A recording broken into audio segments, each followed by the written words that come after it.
How we doing and welcome back, gamers. Today we're going to be talking about regionals, why they cost so much damn money, and the Opal League, a VGC-run player draft league by yours truly. Let's get started.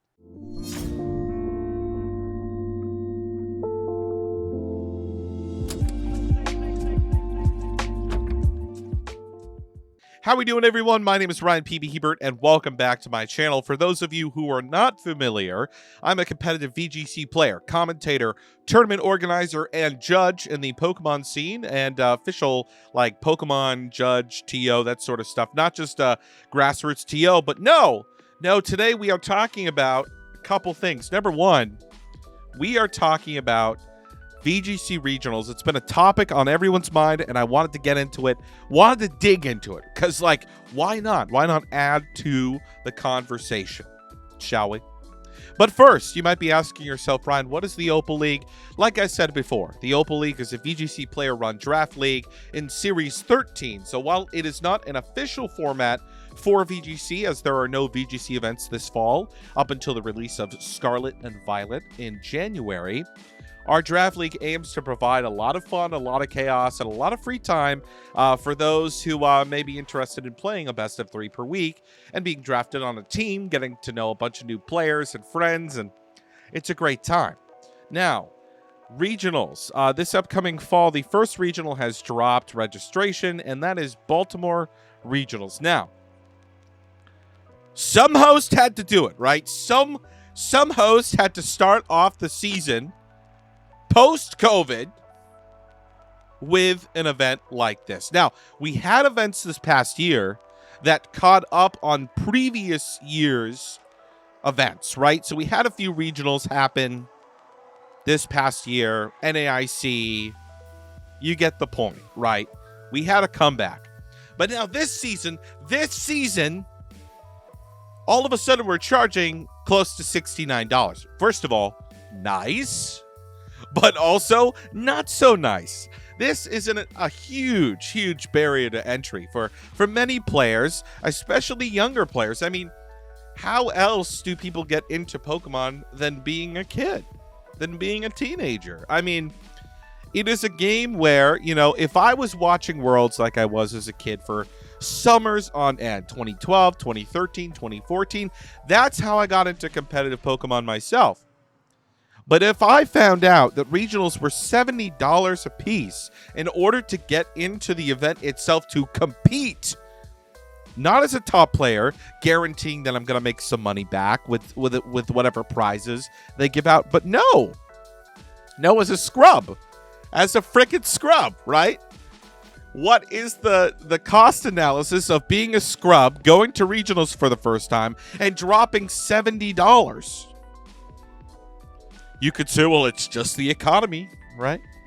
And, you know, most people go back to, especially the organizers and people who are friends with the organizers. And being a TO myself, I am completely understanding to the fact that these event venues have hiked up prices, and the cost of some of the most basic things that you could ask for an event like this is astronomical. One of those big things being the access to internet. Internet at a con, at an event, is usually extremely pricey. These venues can jack up the price of the internet.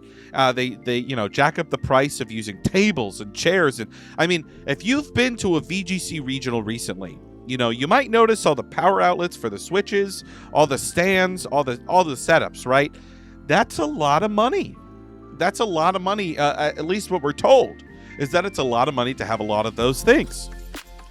And the question then becomes, how much does the Pokemon Company, TPCI International, decide to subsidize and put money into an event versus the TOs who bid on these regionals to have them in the first place, right?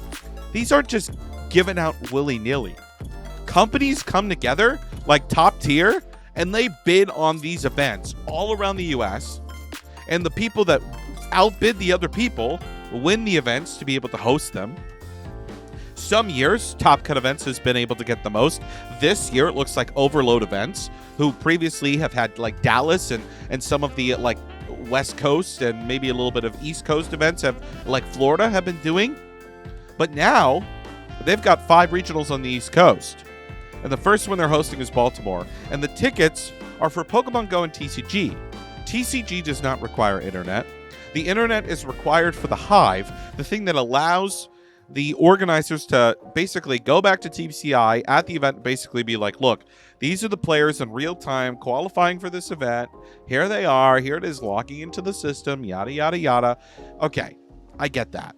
And then for Pokemon Go preferably would like Wi-Fi, but how many cons have I been to? How many regionals have I been to that have Wi-Fi at them? None. There is no public free Wi-Fi for thousands of players in the venue.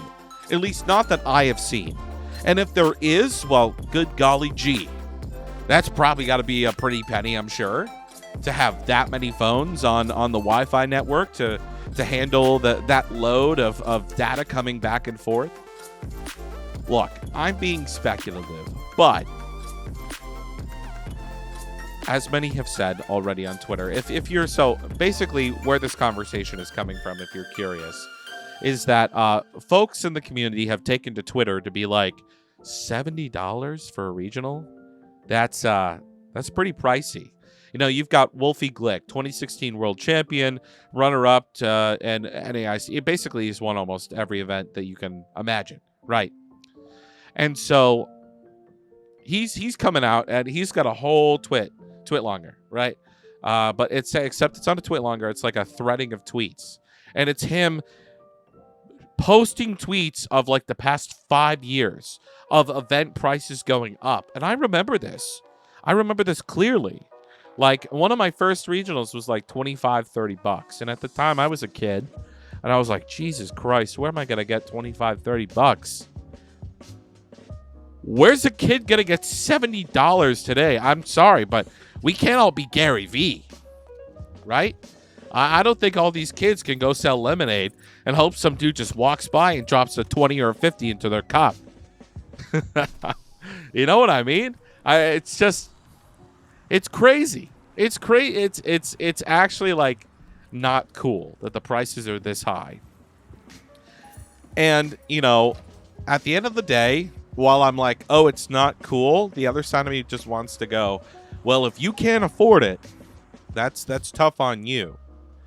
Now, hobbies, as we know, and if you don't know this, now you do, hobbies are not free. It's pretty rare that hobbies are free, right? Like, you could go for a walk or exercise or go roller skating, but then you got to buy roller skates, or you could go biking, but then you got to have a bike somehow, right? Got to maybe buy a helmet. You get the point here. Hobbies aren't free, and so there's a cost to everything. Nothing in this world is free.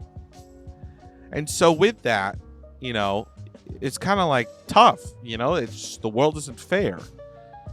Some people may say, well, the game's pay to win because the best players can pay to actually go to the event and win. Versus, you know, there might be really good players who can't pay that entry fee to get in. That's fair. That's fair. Overall, I'm curious what you think. I just wanted to get in on the conversation. My personal take, if you are curious, is that $70 is outrageous. Sounds like too much money. And if for some reason there needs to be some other way to be able to fund these events in a way that does not result in people dropping $70, please let me know.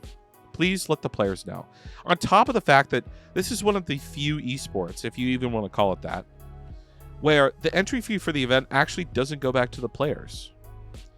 So, like, not even a small percentage of that is entered into the player pool. TPCI, the Pokemon Company International, if you were wondering, once again, are the folks who supply the prizes and the prizing. So it's interesting to say the least that you know, prizing hasn't gone up at all or changed. So you can only imagine how much the Pokemon Company wants to put into regionals themselves. Although if you saw the Worlds this past year, like this past year, like literally 2 weeks ago, a week ago, you just got to ask yourself, as a company, like, how do you not keep supporting the competitive scene in a better and better way where you really please your player base and grow it exponentially? Because I feel like it could. With every new game, you gain new fans, new followers, right? And with that comes new opportunity for new competitive players. So, anyways, this has just been a long rant to say, listen, if you need a way to play VGC and you don't want to pay $70, well, my friends, I have the solution for you. The Opal League, Season 13 VGC. It's going to be crazy. No cap on legendaries. You can use mythicals for the first time. It's going to be insane. We've already got 35 plus players signed up already. If you're looking for a cool spot for people to hang out, have a good time, play some VGC, and not drop $70 on a regional, not yet, for the months of September and October, the Opal League has your back. Anyways, folks, thank you so much for listening to my little rant today. Let me know your thoughts in the comments down below. I know everyone's entering into the space right now with their own take, but hey, wanted to hop on here, just rant about it. And yeah, that's all we got for now. How we doing? And I'll see you folks next time. See you later.